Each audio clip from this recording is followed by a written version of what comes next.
Good morning. I'm Jared Klein here with your morning rush at the NBC29 Digital Desk. Let's take a look at the top stories trending on NBC29.com.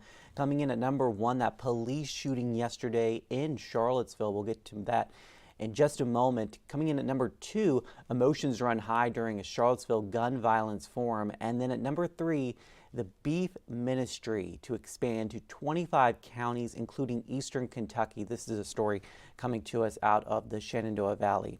Well, state police have taken over the investigation into yesterday's police shooting in Charlottesville. City police have identified the man shot by officers on Tuesday morning as 44-year-old Billy Seitz. He's from Albemarle County. The agency says he was a wanted man, but did not specify what for. We're told he ran away after being spotted by police in a wooded area on Emmett Street near the 250 bypass and fired a gun several times. Now, according to police, Seitz then ran into a populated parking lot. CPD says officers shot him after he pointed a gun at them. Seitz was taken to UVA Health, where he died.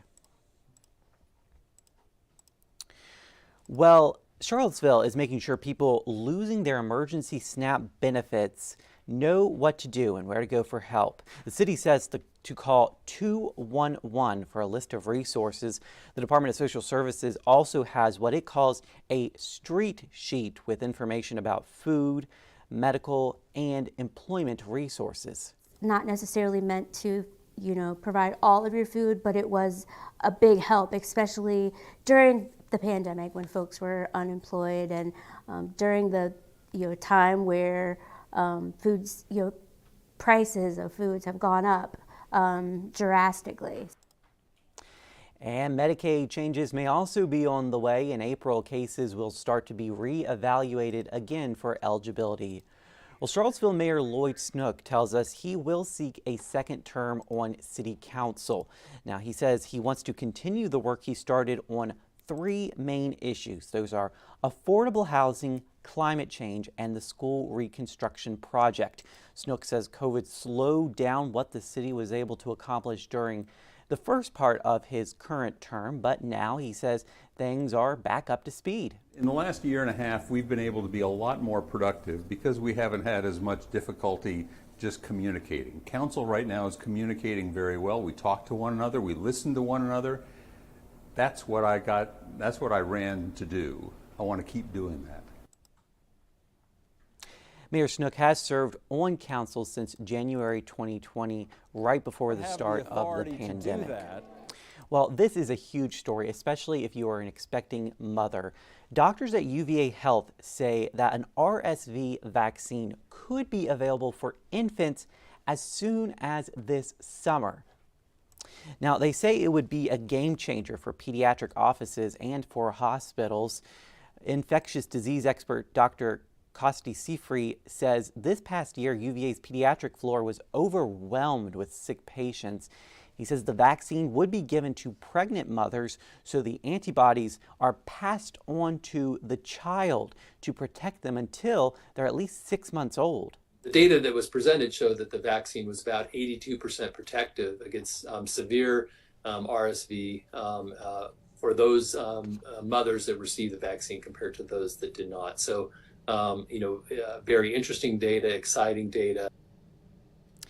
Now, on a separate note, on Tuesday, the Food and Drug Administration recommended that the agency approve the country's first RSV vaccine for older people, a shot from Pfizer, and that would be for adults ages 60 and up. We'll take a look at this. Isn't this cool?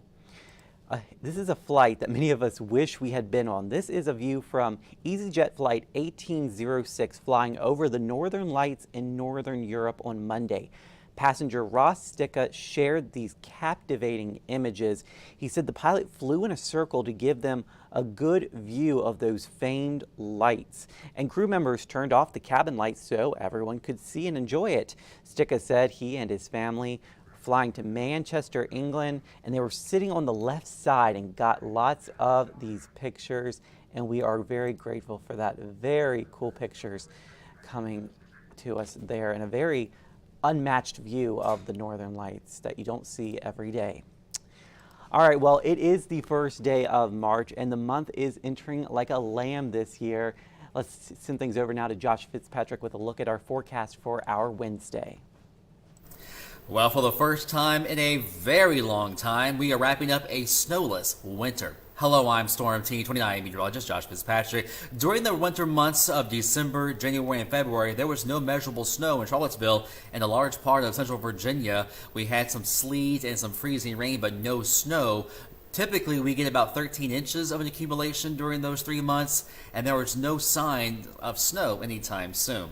In your forecast for this first day of March, well, March comes in like a lamb with highs in the low 60s with sunshine and a few clouds, a light breeze with temperatures above average. And our high-res weather tracker shows we are dry through this evening. And then by pre-dawn, our first round of rain will arrive, and then it's gone by mid-morning. More rain will arrive as we head into Friday with chillier temperatures. Keep checking back here and also to NBC29 for updates. Thank you, Josh. And here's a look at that Michael and Son 7-day forecast. High of 62 degrees today with sunshine. Tomorrow, mostly cloudy with a high of 72. Friday looks like a rainy day with a high of 48, a bit cooler. But look at that. Look at Saturday and Sunday looking like it's going to shape up to be a beautiful weekend out there for Central Virginia. Hey, we'll see you again at noon over on NBC 29. Have a great Wednesday morning, everybody.